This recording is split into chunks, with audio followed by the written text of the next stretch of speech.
bridges, bridges in the sky. They are stone and steel. They are languages and letters. They are poetry and law.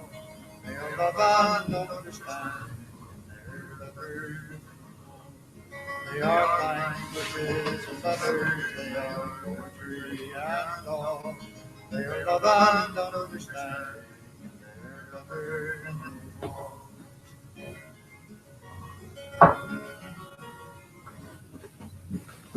There are canyons that are canyons.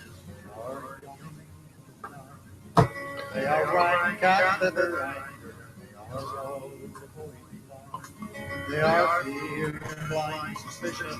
They are apathy and pride. They are dark and sorrow. They are fear and blind suspicion. They are apathy and pride. They are dark and sorrow.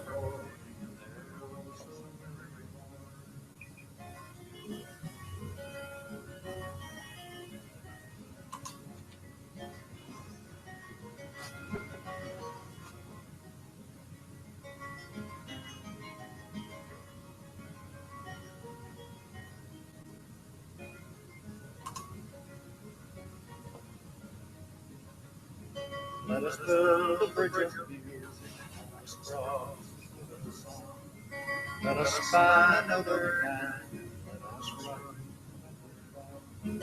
Oh, if someone should ask us where we went found today, we will tell them building bridges beyond the dawn. Oh, if someone should ask us where we went found today, we will tell them building bridges beyond the dawn. We will tell them building bridges beyond the dawn. We will tell them building bridges and be off and on our way. Thank you, Bill Staines, for letting us use the Bridges song on Bridges programming. My name is Jeff Bella. Next to me is Susan Comond, and on the phone is Dennis Carius. This program is brought to you by the Human Renewable Energy Measure and Renew the Earth. And here we are in a hotel room We're traveling. We'll be traveling for the next month or so, back and forth. One of our very, very close friends and great humanitarian passed away on Thursday, and September 8th. And I've known Bill Holmberg for many, many, many years. He started Renew the Earth. He started the Young Marines. He probably helped start the EPA. He started At least get it on the right track. At least he tried to. Yeah. He's been an advocate for renewable energy since 1965.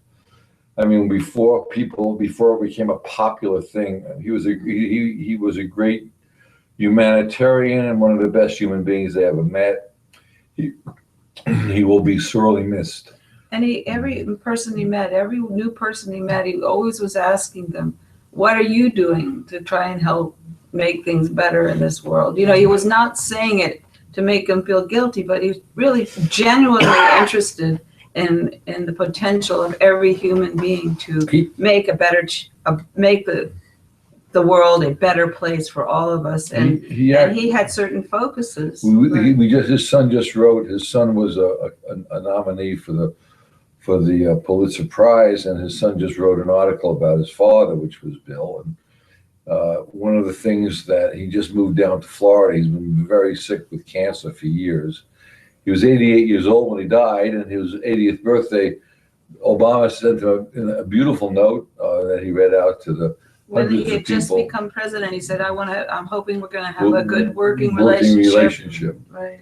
But anyway, when he got to Florida, he had great health care there. And when he was walking through the place he was at, he saw a 101-year-old woman, and he said to her, "What are you doing to help change to make the world a better place. And she said, I'm just trying to have fun at my age. He said, well, let me help you. With He said, that. come on, let's dance. So they picked her up and they danced. I mean, that's the kind of a guy Bill Holmberg was. And he would get on his knees when he was 75 years old, and play with kids and have them ride his back like a pony. He just was a great human being. But he and loved people, and he wanted to have his life, he wanted to dedicate his life to making life better for everyone, leaving this place. No matter where you are in the world, he went all over the world talking very hard about to express. renewable energy. He was a great human being, but we will sorely miss Bill. Anyway, that's the story with Bill Holmberg, and He had this way of always making a connection with everyone he met. It was just really very not an uncomfortable connection, but he was going to zoom in and he was going to find out who you were, you know, and you know, in his pantheon of everyone that he'd ever met, and figure out, you know, your potential for, you know, making things better. You know, he just was a very great person. Unusual, yeah. But he's probably going to have a 21 gun salute in Arlington Cemetery. I don't know what they're going to do, but he was. So we don't know when the funeral is going to be. But he will be buried there eventually. But we're on our way now to see some friends in Texas who were very close with Bill as well, and then we will try to get. We'll see what's going on. But Bill was part of Renew the Earth. He actually started it, and he was on our board. Mention some of the other things he started. Oh, he started the Young Marines. He was the one who started American Council for Renewable Energy. He was responsible for that. The American Biofuels Association. That was his really favorite thing. That's when I met him. I started Biofuels America at the same time.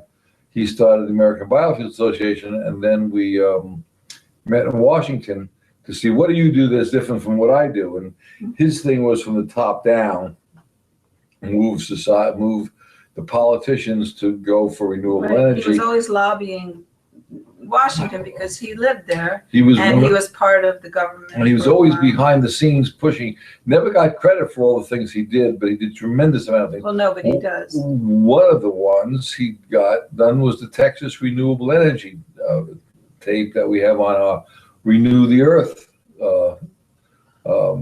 website, if you want to see that. He was instrumental in that. He's always been working on the Wheel of Life. He's been working on it for years. We actually have some copies of that or stuff like it. We have some of his workings on Renew the Earth now that he's been writing for. We've been putting Susan's. I have quite a file of his writings, and now I'm going to get them together. We'll read some. We were waiting for him to okay them before we put them out, but now we can't wait any longer. So, Bill, we're going to be putting them out there for you.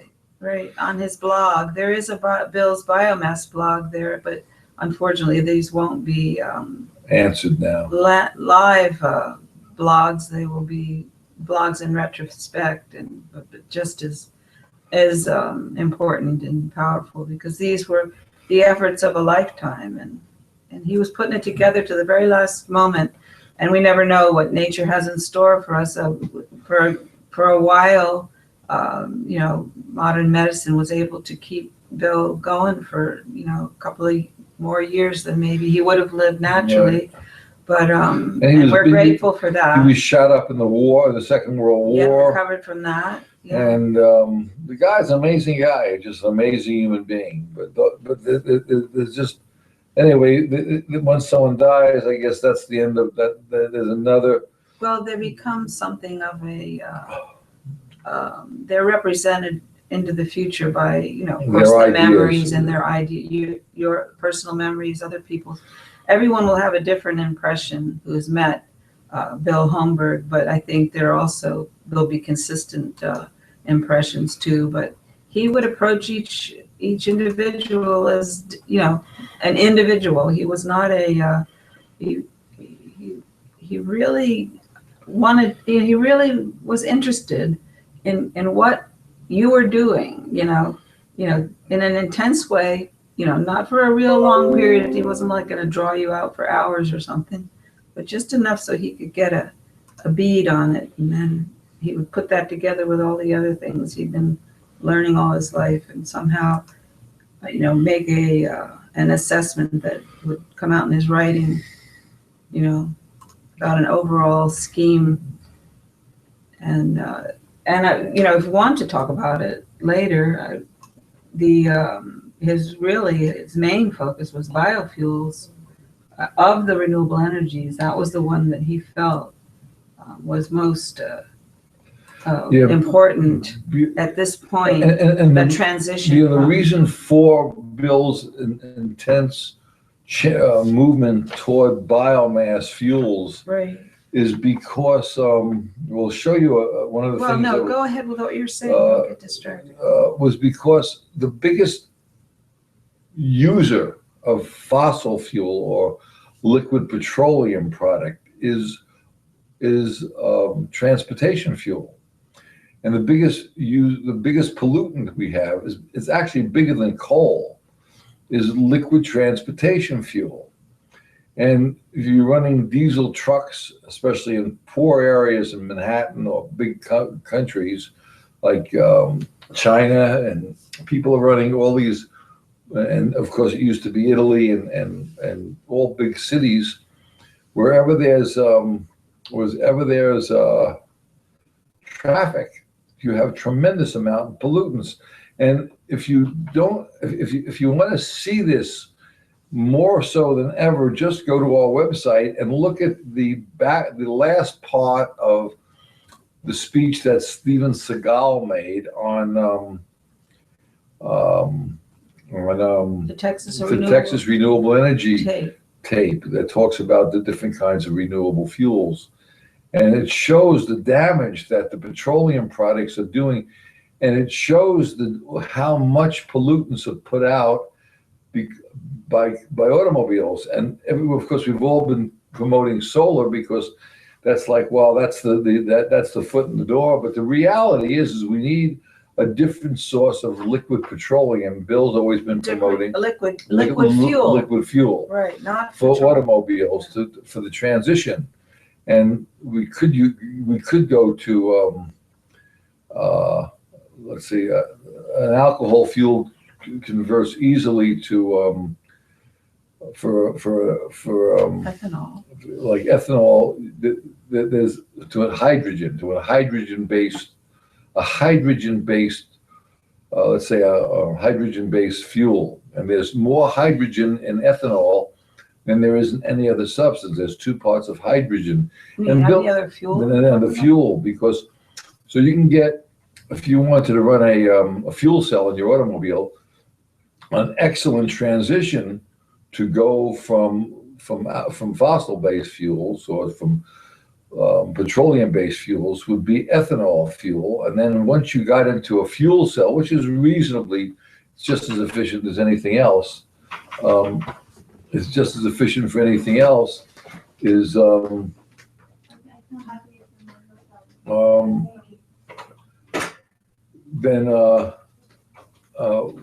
then you would move to the alcohol-based fuel, and then the pumps, all the pumps in the world can easily be converted to pump ethanol. But right now the ethanol's got a bad rap because they use corn ethanol, and even special corn growing, it's not food wasteful. But you can make garbage into alcohol, wood chips into alcohol, anything that ferments. And that alcohol fuel then becomes the fuel you put in your automobile. And when you do that, you can then convert it over to hydrogen-based fuel for fuel cells down the road, if that's the way we're going to go. And that's basically what Bill and I looked at, different technologies and spoke about. And the question then was, how do we get the messages out? So that's how we got involved with the radio television network. I've been sort of asking ACOR, American Council for Renewable Energy, which is Bill's baby as well, to go to a television radio program similar to the one we're doing, and because they've got a hell of a lot more money than we have to actually do these things, but they're too busy playing the economic game, and that was my argument with Acor, that it all gets taken over by the big guys. And they have when they have a environmental ball when the inauguration day. Normally, when you have it throughout Washington, they have the VIP rooms in most of these places, but never in the renewable energy industry have we ever had that. And the last election with Obama, the renewable guys had a VIP room, and I went off the wall about that. Why would you dare have a VIP room when everybody in that room is trying to promote renewable energy? But even the renewable energy guys are part of this economic system. So we have to be that's why we decided to move forward with a whole different concept about humanity. And the reason why we want renewable energy is because it helps humanity. And Bill and I spoke about this, and he understood the concept of the HREM, the Human Renewable Energy Measure. But he said it's so hard to explain to people. And even the people we're visiting shortly, they've spent a week with us, and they couldn't understand it. These are professors. These are very well-educated people. But the question then was, we realized most people don't want to understand this concept of the Human Renewable Energy Measure. Bill Holmberg got it immediately, but he had the same problem we had. How do we get this message out? And he worked within the system. We try to work. We're trying to work within the system, but it sounds we're not going to be the normal routine. We're not going to have a fancy dancy program like we can't do it, and we don't want to do it. We want people to be. When I go to talk to people, I don't really want to go to conferences anymore and talk to the people who have broomsticks. That they've got this the stiff people who have education up the wazoo, but they don't know how to think. I'd rather talk to the guy who went to school and he's working a job in Burger King or McDonald's or Home Depot, and they just trying to keep alive. And then and they build what they can build. They fix their own cars. They can think. And these young kids were much more receptive about the Human Renewable Energy Measure than most people we know who are well educated and well heeled. They understand it. They get it. And Bill Holmberg got it immediately. And he just said, how do we get this message out? And I said, well, if you guys in ACOR, American Council, won't build the station, I'm just going to do it ourselves. We're just going to do it. And we spent a lot of money of our own, and we spent a lot of time of our own. We try to do steady programming, and Bill was so supportive of this. He just loved it, and we're trying to get his sons involved with it because they could be. But again, they were brought up in a way where they don't get this message. They didn't even Bill would complain. Well, they were proud of him. They were proud of him, but they don't want to do that. Part, and we have the same problem with our own kids. They're just. I think that's typical. We have our own children who we can't do that. They were too busy doing what we're doing. No, or it's just not possible for things to change. They feel as though it's impossible to change. Right. And this is where I quote Howard Zinn. And when I spoke to someone yesterday, and they said, well, it just can't happen. I said, well, if Howard Zinn says, if you do nothing, nothing will happen. But if you do something, something might happen. And that's a great quote. I love that quote. It's so true.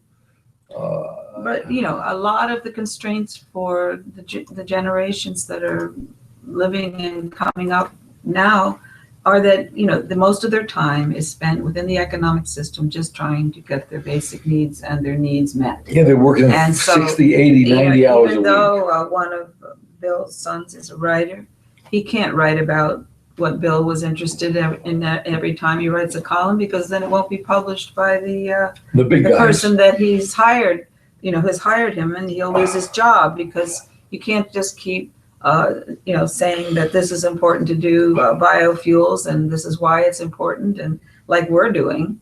We're saying it's important to do renewable energies, and it's important to consider meeting basic needs within our economic system, and we're trying to give a outline of how that can happen. It's not going to change the way that significantly the way that people operate within our economic system. It will only change the focus and the purpose of the economics. Now, this piece of paper I'm showing you was put out by 1994. in 1994, 22 years ago. It's a report from the United States Department of Energy, biofuels. Bill in the apartment? Bill was the one who got this started, but no one seems to. This is something that Bill was involved with from the Department of Energy. It was a biofuels update, and it talks about and gives you Let me just read a few. I just want to show you the. Right. Just want to show you the. One of the things that was very important to Bill. See this little picture.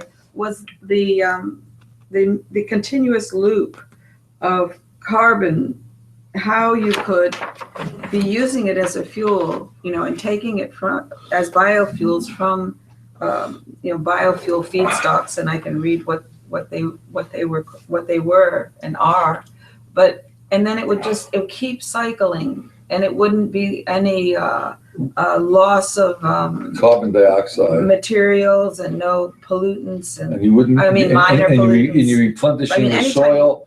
You're replenishing It's trying to explain that Reeves project so that they can get a better idea of what I'm trying to say. Again, because of Bill Holmberg, and he had so many contacts, he introduced me to so many different people. To the Midwest and the conferences we've been to, and he's always gotten people together.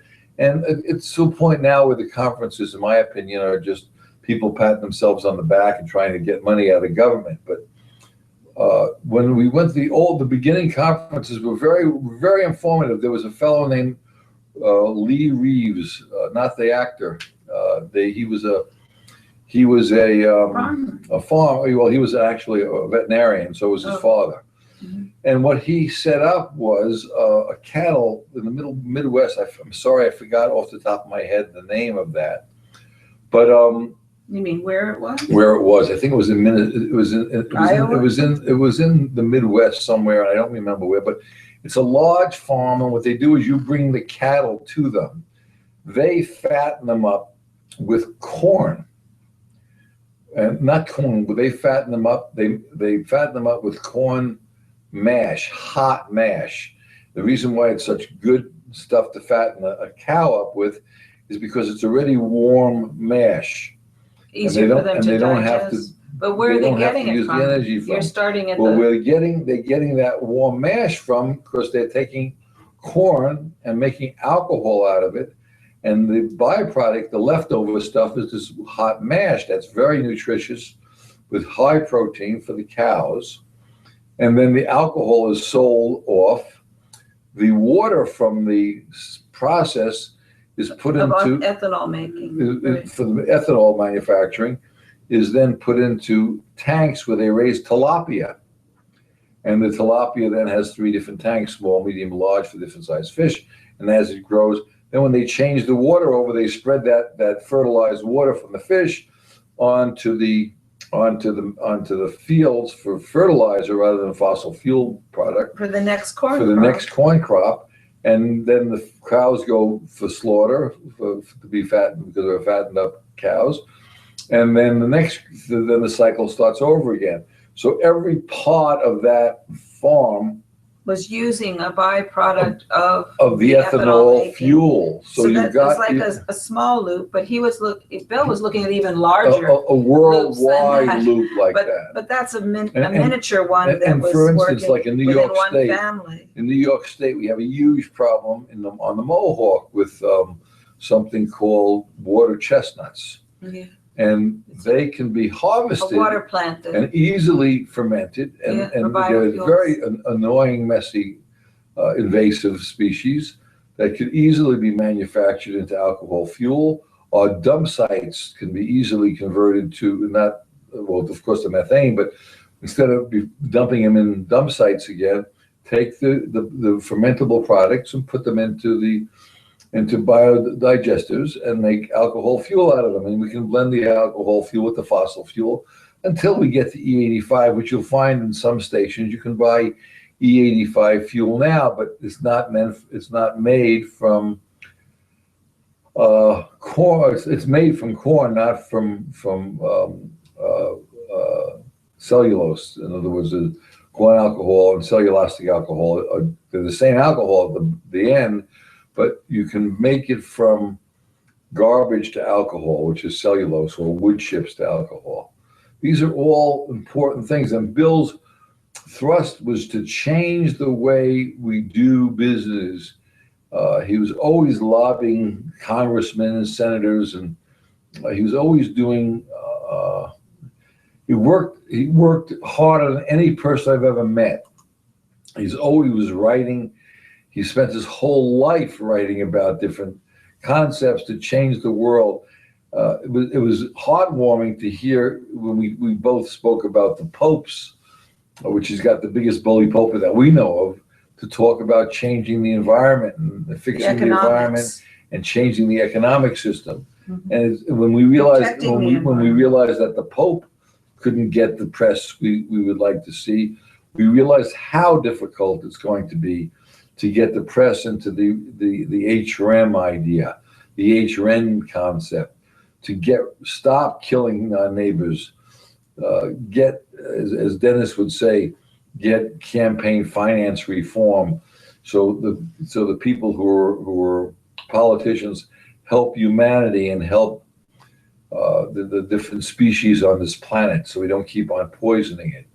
We've been doing programs recently about ExxonMobil and how they knew 30 years ago, back when 1974, their scientists knew that they were creating a climate problem that is going to be catastrophic, which right now is catastrophic. We're having droughts all over. We're getting severe rains. Right now, I understand there's a foot of snow in the Rockies. We're getting droughts other places. And it's very slow, like Al Gore was talking about. We're slowly heating up this planet.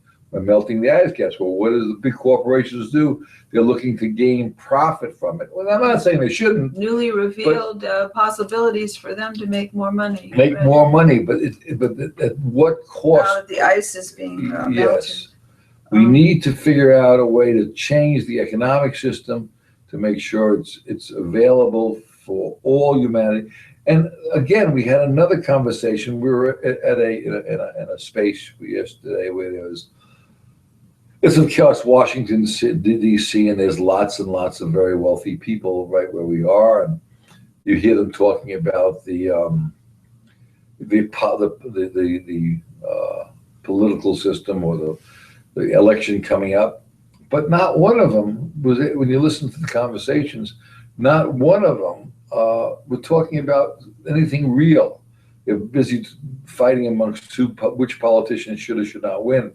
That's not the point. The point is that, what do you want to change? What change do you want to see happen? Mm-hmm. What are we going to do to make this a better place for humanity and not kill people? Right. And then I had another friend of ours up. There was a book written about a nun who had Megan Rice, and she was imprisoned at 80 years of age for 4 or 5 years. Protesting nuclear weapons at Oak Ridge, Tennessee, with 2 other people, and I'm sure we've covered this several times. But you can look it up on the internet. But she's been released from prison. She's now 86 or 87. Yeah. And we interviewed her. Unfortunately, we had a technical glitch on the interview. She did a great job with the interview. We didn't do. But meanwhile, that's the point is that a young writer, a 30-year-old writer, wrote a book about her. Yeah. And we're going to read that and cover that. We're going to try to get him on the program.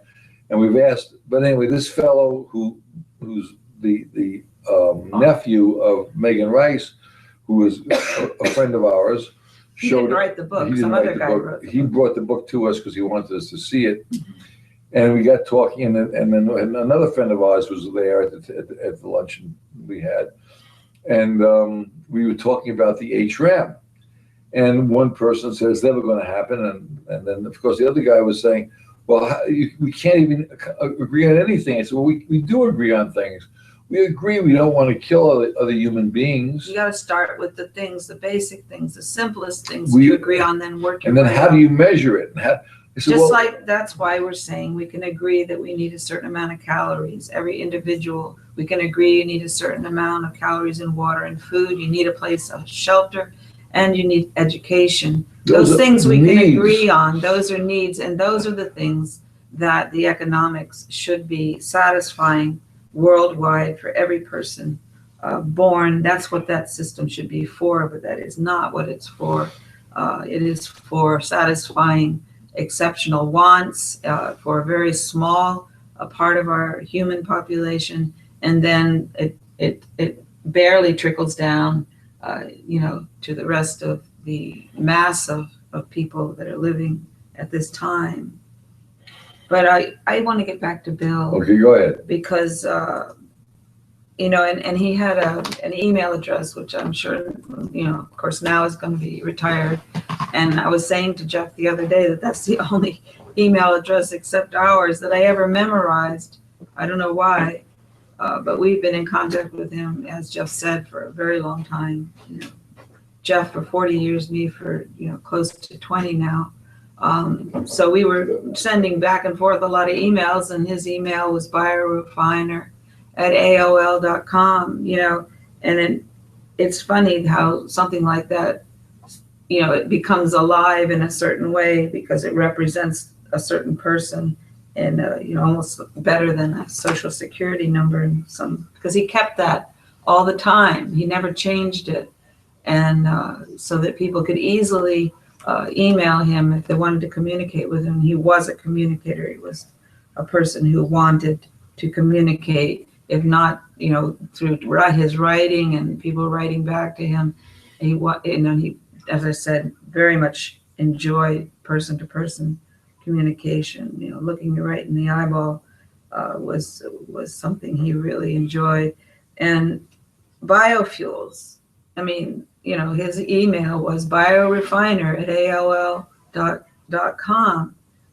He wanted his persona to be linked to the concept and the technology of biofuels. And this paperwork that Jeff held up earlier was volume 2 of the Biofuels Update. It's a report from the U.S. Department of Energy Biofuels Technology Department, and Bill was involved with that. And it states right at the introduction here, this issue of Biofuels Update is dedicated to providing introductory information on biofuels. The following has been extracted from a biofuels handbook, soon to be released by the National Renewable Energy Laboratory. And that would be abbreviated as NREL. And, that was another arm of research that the government, our government was, and is still interacting with cutting edge technologies, and some of them in renewable energy and biofuels. But even since 1994, when this was published, as Jeff said, 20 some odd years ago, the definitions still stand that are in this little printing here, this issue. And the definition of biofuels is right up at the top. What are biofuels? Biofuels are alcohols, ethers, esters, and other chemicals made from cellulosic biomass. Okay, so what's cellulosic biomass? It's things that have cells. It's organic matter. Okay, let me go on. Renewable resources and waste products such as agriculture and forestry residues, aquatic plants, algae. These are just a short list of things that can be used to make biofuels. They go on to expand on that in another paragraph here, but let me let me just run that through again. These are renewable resources, and there's a definition for the time span of renewable, right, Jeff? Yes, 7 years. Okay, so if something can be regrown or re-established within 7 years, it's considered renewable. So this kind biofuels, which are not only liquid fuels to be used in your car, but also chemicals, and they can be used just in the same way that we use petroleum product to make plastics, and everything that you make from petroleum product can be made from biofuels. And these fuels, when they're used and when they're burned, are not as contaminating Because it's as a carbohydrate, possible, because they're derived from carbohydrates and not from compressed carbon. But let me just run through the possibilities. Waste products. They're talking, and upfront is not corn, it's waste products, such as agricultural and forestry residues, aquatic plants, microalgae, fast-growing trees and grasses, and municipal and industrial wastes. With further advances in technology, these domestically produced renewable resources could provide as much as 20% of the energy consumed in the United States today. And this was in 1994. I'm sure that they've upped that number, by now, because of the technologies have advanced and become more efficient, and it's probably could replace more than 20%. And of course, these kind of things, let's not get into the profit making of ExxonMobil. Some of the biofuels used to fuel cars and trucks include ethanol and biodiesel. You've heard both of these names, I'm sure. When this was written, it was not very well known. Right, but still, people have gotten since then so much misinformation because of the lobbying of petroleum companies such as ExxonMobil and others. They try to confuse people about whether these things are worth putting our efforts into or not. So then we know about ethanol, we know about biodiesel. Ethanol is to be used in cars that don't have diesel engines, of course. And of course, biodiesel is a special type of fuel that is used in cars that have diesel engines. They need a different kind, a more lubrication or something. Well, it's viscosity. Yeah, viscosity. And one is different than the other. It has different compression ratio. It doesn't matter. Right. They're just two different engines, but we can use biomass fuels in either of them. Right. And I just want to, because so much emphasis is put on, we don't want to do ethanol because it comes from a corn source, and that's been one of the disinformations of that has been pounded and pounded and pounded over the last 22 years. In this update, in this writing here, it says biofuel feedstocks, and up front is, they don't even mention corn. First one is underutilized wood and logging residues, which include non-commercial trees, tree tops, dead logs, imperfect commercial trees, stumps, and roots. And it goes on to say from 90 to 254 million metric tons, wow, of forestry waste could be collected in the United States each year. Okay, number two, agricultural residues, including wheat straw, corn stover, and orchard trimmings. More than 86 million metric tons of this kind of waste are generated in the United States each year.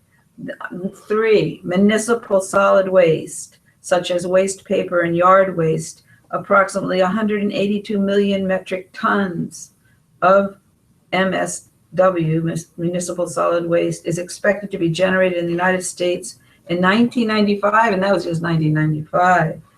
By 2000, this amount should increase to 196 million metric tons. I mean, we're beyond that now. And then 4, industrial waste. Each year, American industry generates 11 billion metric tons of wastes requiring treatment and disposal. And finally, energy crops such as corn, fast-growing woody crops, and herbaceous perennial grasses, switchgrass. In the United States, it is estimated that about 77 million hectares of land could be used to produce energy crops. I think a hectare is 10 acres, but I'm not sure. But that's the last one in the list, number 5, when they talk about growing crops, that would be dedicated to use as energy crops. They call them energy crops. By the way, we still can't do. And the type of corn that was going to be grown is not the edible. It's not the grocery it's not the corn. Food stock. It's not the corn that you get in your grocery store. It's a type of feed corn, they call it, or not the grocery store ready type, or the stuff you're going to make tacos out of, or cornbread, or whatever. Yeah. And of course, then the people who are raising cattle are getting bad out of shape. But you talked about the mash that earlier, comes from once you feed the corn to the cows, there's a hot mash. Now you've got to have once you make the ethanol, you can feed them. It becomes a hot mash. Now you can't, if you dry the mash and ship it out for feedstock, that becomes a problem. So you have to have the right amount of cows, which is what Lee Reeves did. To eat the mash, and you have to have that balance right, and then you fatten your cows up, which is better for them than the regular corn. You've made that fuel stock, plus you've now grown some fish to feed people with as well, and then you've got the fertilizer from the fish to put on the fields. The thing to understand is it's a much larger and diverse technology than we are being led to believe. Right. Well, Bill Holmberg wrote this article in 1994. Right. And we were talking about biodiesel. That's a little different process. It needs the oils, as you say. You can use rapeseed. And here's what it says there. Unlike ethanol and other ethanol, which is an alcohol, that's done by fermentation, like you ferment. We've known how to ferment for thousands of years, so we know what that means.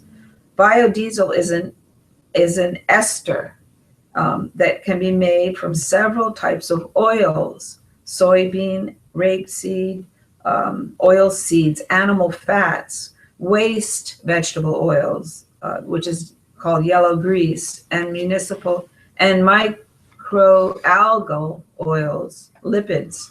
So it's taking from a different feedstock, but it's and it's a slightly different process. Biodiesel is produced through a process in which the organically derived oils are combined with alcohol, ethanol, or methanol in the presence of a catalyst to form fatty esters.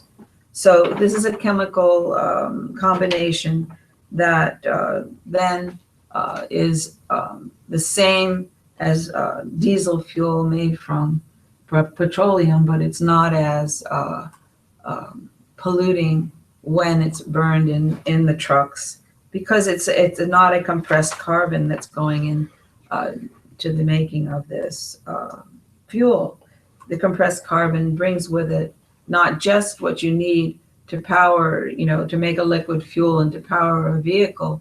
It brings with it all of the chemicals and various components of millions and millions of years of compression under the earth, and freeze that into the atmosphere. And it throws out more carbon into the atmosphere, right. Which in turn, we need to sequester that carbon or not put that into the atmosphere, because it ruins our atmosphere. And that creates a point. And if we lose, and there's holes now in this very thin layer we have in this planet, and that creates a problem with climate change of some type. Now, people will say it's not real, but I'm sorry to tell people that it feels very real to me. And if you can open your mind up and say this is a possibility, even if the non-believers in this stuff, maybe just say it's possible that we are doing damage, and just for the economics alone, we need to change the way the system is working. And this explained even, I tried with difficulty to explain why you don't want to burn a compressed carbon. You want to ferment or process carbohydrates that are above ground. Now, what a carbohydrate is, for people who are not sure of this, carbohydrate is an egg. Carbohydrate is grasses, right, or a log in a fire. Right. It's not as damaging to the atmosphere as coal or a carbon. Coal is a carbon. Fossil fuels are compressed carbon, and that damages the atmosphere. So Bill was very interested in making sure we did some sequestering, or changing the way we're doing business, and very similar to that. But we now are relaying it relaying it on Bridges programming to the economic system, because when we had this huge bust in the economic system 6-8 years ago, we realized that the problem, why aren't we doing renewable energy? It's obvious. Well, the problem was the economic system itself that's stopping it, not the politics, because the politics controls the economics. Bill knew this, but he didn't know how, and we all have a problem trying to change such an enormous belief system. That is and the habit of always doing it a certain way is very compelling, because it's passed on generation people hate to generation, to change their behavior. And just to go back to this concept, why it's important to be making our fuels from what's above ground and not taking these fuels from beneath the ground and bringing them into the atmosphere. Here's how it was expressed then, and this is 22 years ago.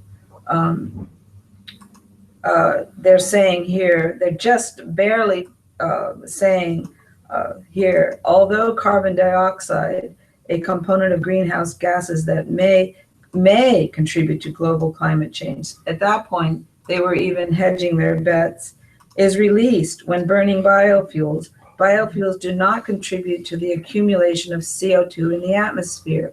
This is because the CO2 released during biofuels production and combustion is recycled back as a nutrient to the crops that are used to produce biofuels.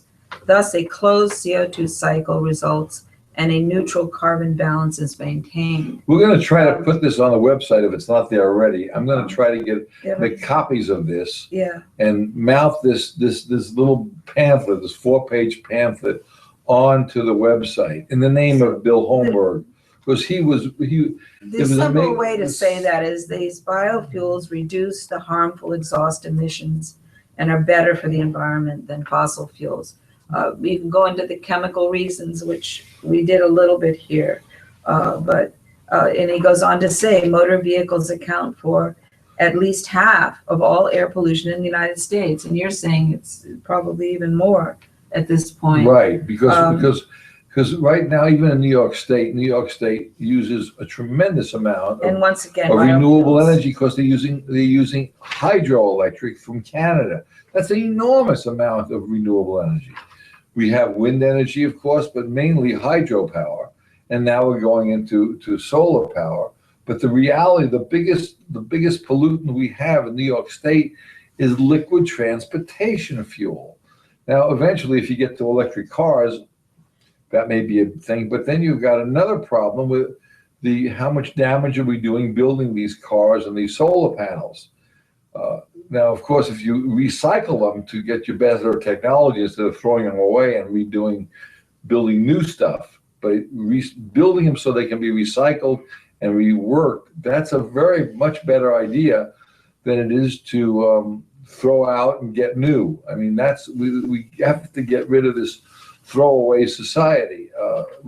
And start making what they call the loop, the loop that feeds back. From cradle to birth, not Yeah, cradle right, to grave. Right. Cradle to birth. And that can be represented in the way we do our economics also, And which is it is not. We're always being fooled into thinking that somehow there's an infinity of stuff we can contaminate our environment with, and we can keep doing that forever. And that's a flat earth economics type Right. of notion. The earth is not flat. We live on a circle, a sphere. finite spherical planet. There's we A have round house, a round Right. spaceship that circulates in space. And by the way, there's another statement that people talk about, especially when they talk about economy. They talk about the economy of scale. And we have to start looking at something called the economy. And this was Bill's statement, as long as one of our other friends, the contemporary of Bill, is Tina Hobson. And they say the economies of integration. In other words, you got to look at the whole picture. How much damage integrate all of the problems we have. Well, as many as we're aware of. Look at the whole problem, not just economies of scale from profit, but economies of integration for life. And I would refine that again to economies of diversification or diversity, economies that emphasize our diversity and encourage it. These are economies that will continue. That would be an economy that would continue into the future, that honors diversity and tries to bring all the components and understand their impacts with each other, which we can never get the full picture of that, but to be going in that direction would definitely enlighten all of us as to how to make things better. Right. I could read a little bit more. You go ahead. If you want. We read some more. We have about 7 or 8 minutes. We want to. I don't want to get off topic.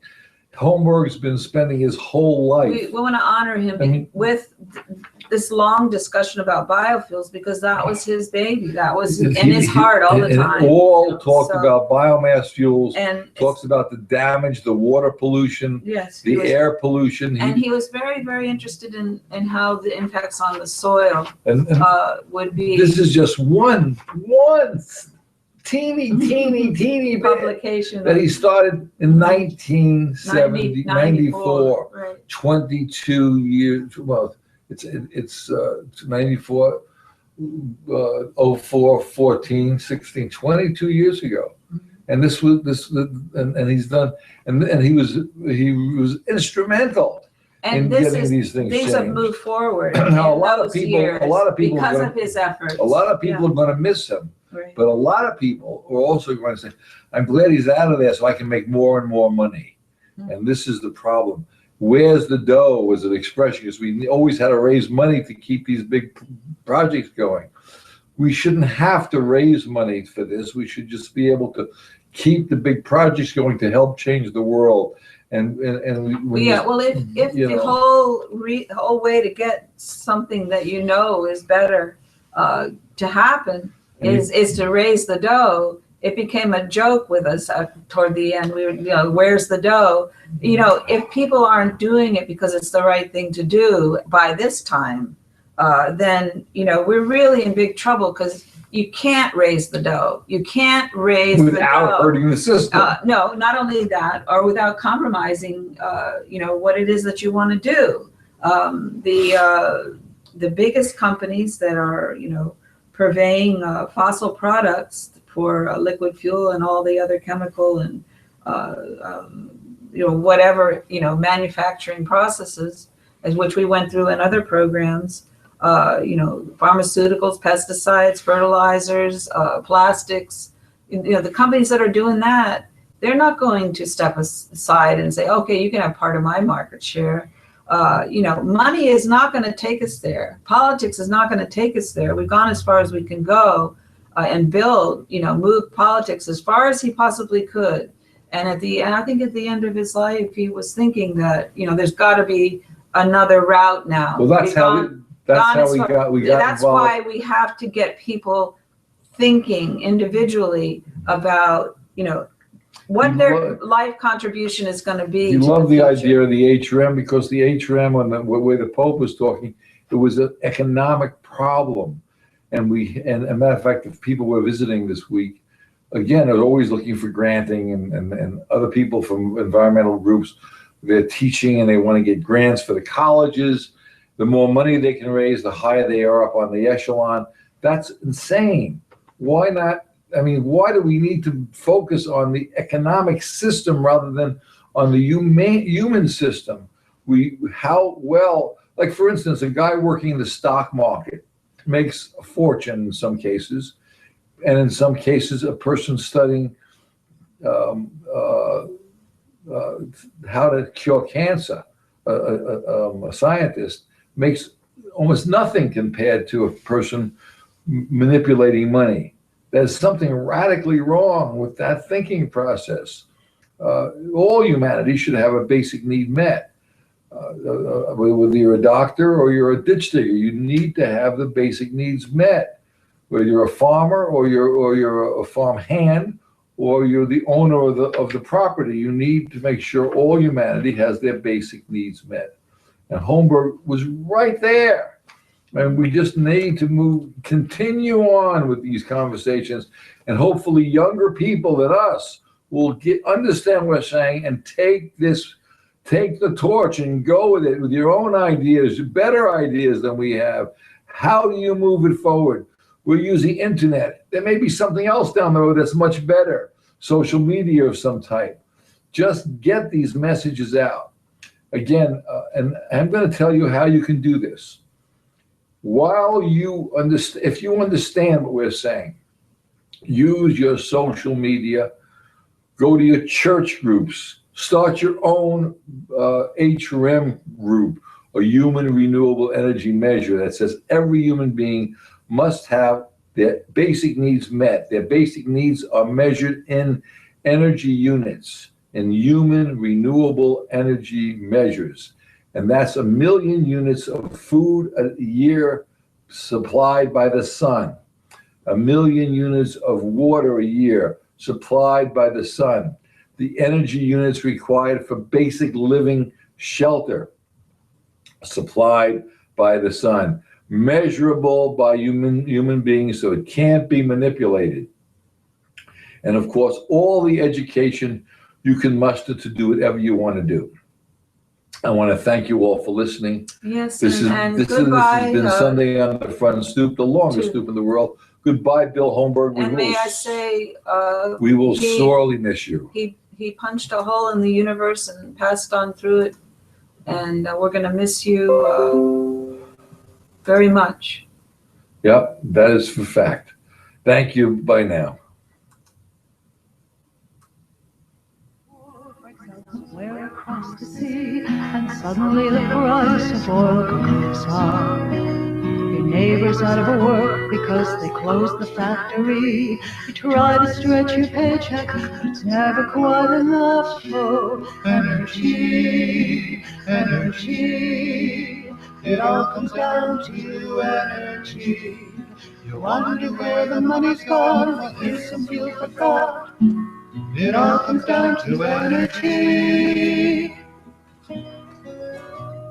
Fossil fuel affects our lives like ripples on a lake. Cars and farms and factories and trucks. Supplies go down, prices soar, our futures are at stake. And when it's gone, it won't come back, and we'll be out of luck. Oh, energy. It all comes down to energy. You wonder where the money's gone. Well, here's some fuel for thought. It all comes down to energy. We can get our energy from corn and grass and trees. Even trash converts to biofuels. Break loose from the stranglehold of oil companies. Renewables can fuel the world. We're here to spread the news of energy. It all comes down to energy. You wonder where the money's gone, well listen to you forgot. It all comes down to energy.